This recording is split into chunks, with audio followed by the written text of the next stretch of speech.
off with black coffee, but then I added part of my protein shake, caramel protein shake, to it. So that's what people suggested that they did for the pre-op diet in the EOC group. Gross. So I'm probably just going to cut coffee out because that was just yuck. And I know I don't think I can have coffee with the liquid diet. It's a lot of information. So day one has just been coffee and the protein shake so far. I'm going to try to document this process because there's going to come a day that I look back at this video and this is going to be gone.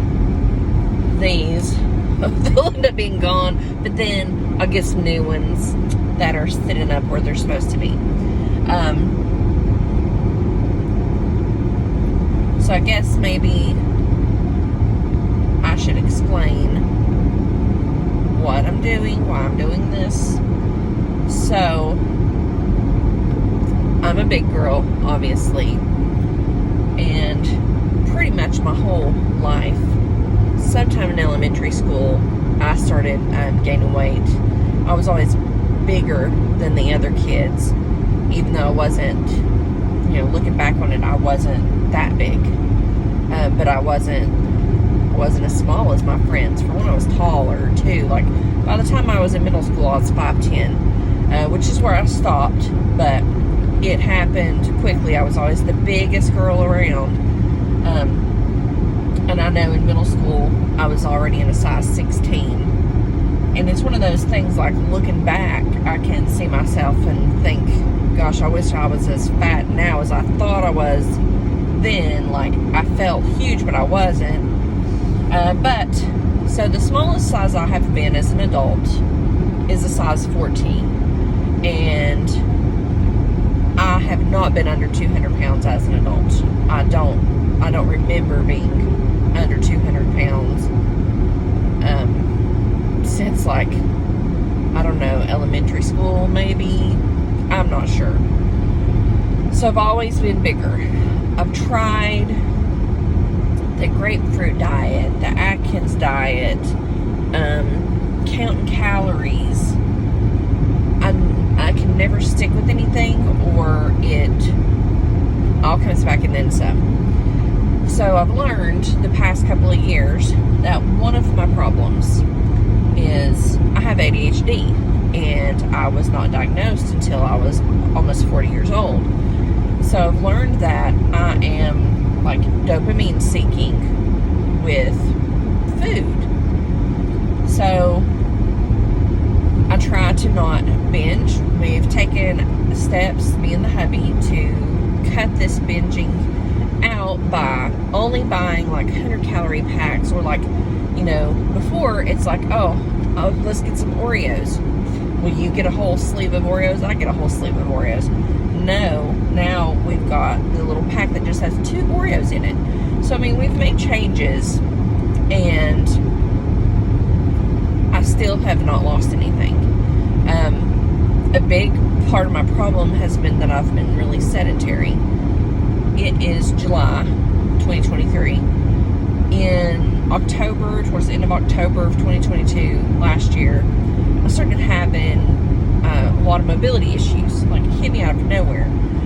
I had gained 20 pounds last year, but I mean, still roundabout where I have been for years and years. But my right knee started swelling up really bad, and we're in another state. I didn't have a primary care. Like, it was just a combination of bad things, and it took them from November to February to find out that I dislocated my knee.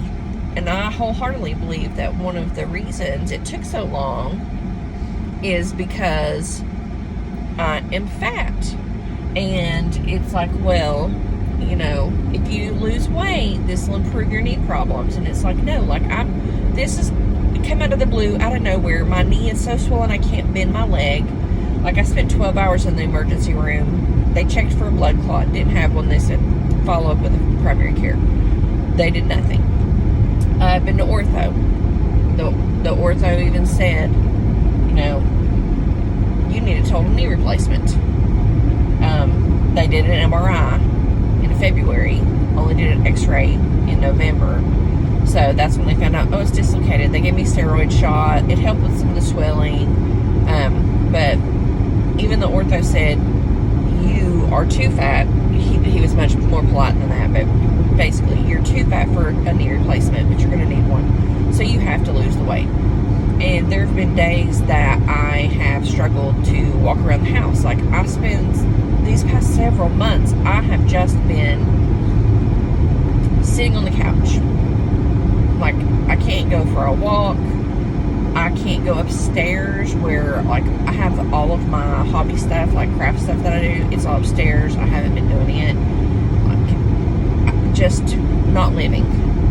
And there was one day that I got up and I could barely get myself to the bathroom. Could barely get out of the bed because my knee hurt so bad. And that's when I started considering weight loss surgery, because I thought, if I have to go to the hospital, like, how are they going to get my big behind up? Like, I don't want to be that. I don't want to be like, they need to get the big boy ambulance and get a big old stretcher for me. Like, my husband can't even help me. So I was like, since I cannot physically do things on my own like I need to, maybe I should consider this. Because I had never considered this before. I always looked at it as cheating. That was my viewpoint, is these people just are not, they're not trying. They're not putting in the work. They don't have the willpower. And then there I was, feeling immobile, and started thinking about it, because I thought, if I could just have this surgery to help me get some of this weight off, then I can start using my body again. I can start working out and doing things to get healthy. But I'm just stuck. I'm stuck right now. So I ended up finding a primary care. My husband, his job sent him to North Carolina. I have joined him. We have a home in Tennessee. That's where everything has been since I was like 5 years old in Tennessee. So I was stuck trying to find a doctor down here after the whole incident with my knee. And in May, I think, I got in with the new primary care and was telling her what was going on with my knee. And she asked me, have I considered weight loss surgery? She said that I was a, perfect candidate for it because I don't have a whole bunch of other complications and things. So I said, yes, I'm considering.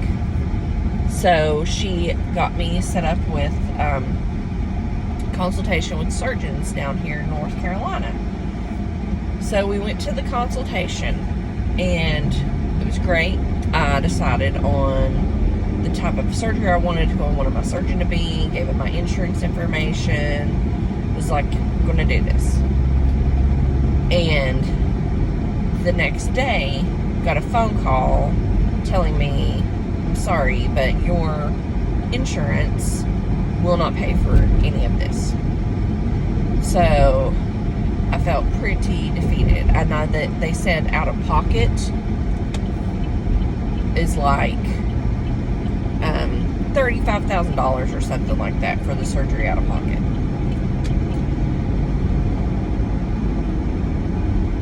And that's just ridiculous.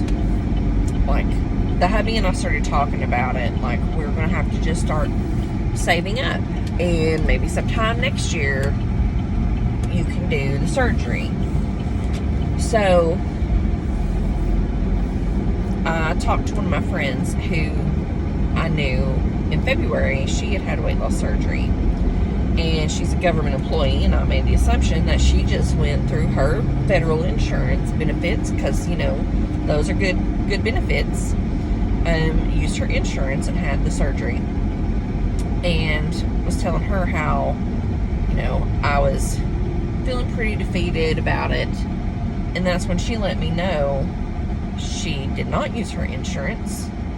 She went to Mexico and had surgery. And I was like, what? So she sent me the information. There's a place she considered in the States too. She sent me it. I know the place in the States. It was a place in Atlanta. When I looked into that, they didn't have a limit on BMI. They also didn't have an age limit. They said they operated on minors and people over 65. And it felt like a money grab. Like, I was like, no. I know that it's in the States, but for one, it was like $20,000 or something. And they had those lack of standards, in my opinion. So I looked at the place that she was going in, and it's Elias Ortiz Company. So gastric bypass is under $6,000 versus 35 something through the hospital here out of pocket versus 20-ish in Atlanta at a place that I consider to have very low standards. So I realized we are like 90-day fiance junkies. That's like guilty pleasure, me and the hubbies. And I was like, wait a minute. Family Chantel Winter, this is where she went. So we'd already watched about this place. Like, we'd seen it. So I really started looking more into it. I submitted the information about my health, the health survey, and they approved me for gastric bypass, which is what I wanted. I did not want the gastric sleeve. So I was approved for that. I've prayed a lot about it. And I know this is like day one, video one, whatever. But I'm a believer. I'm a spiritual person. Believe in the good Lord. Have to talk to Him. He has a plan for us.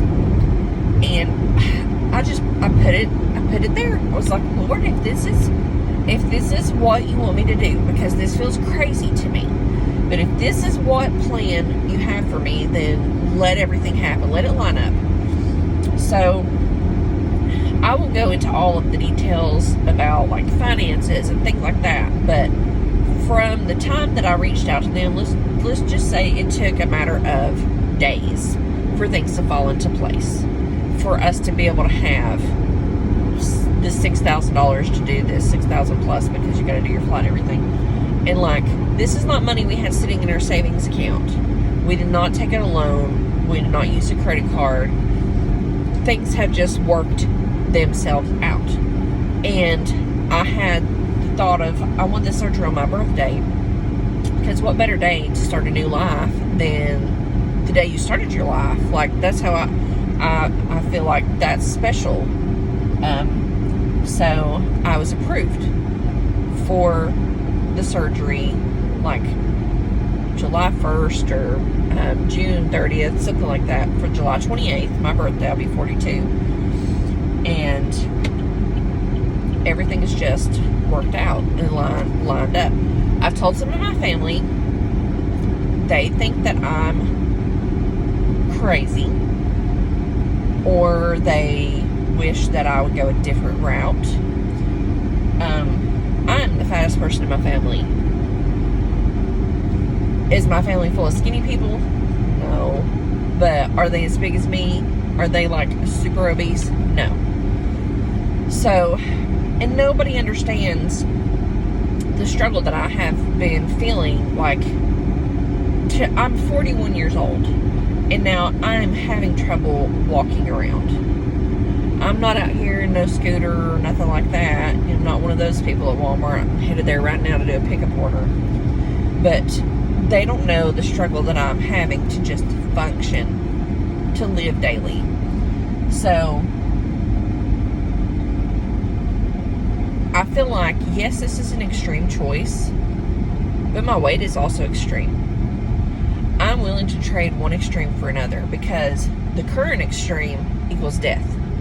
And the other extreme could give me a new life. Could extend my life. You know, improve the quality of my life. So, EOC is the place to be. 3 weeks from today, I will be having gastric bypass in Tijuana, Mexico.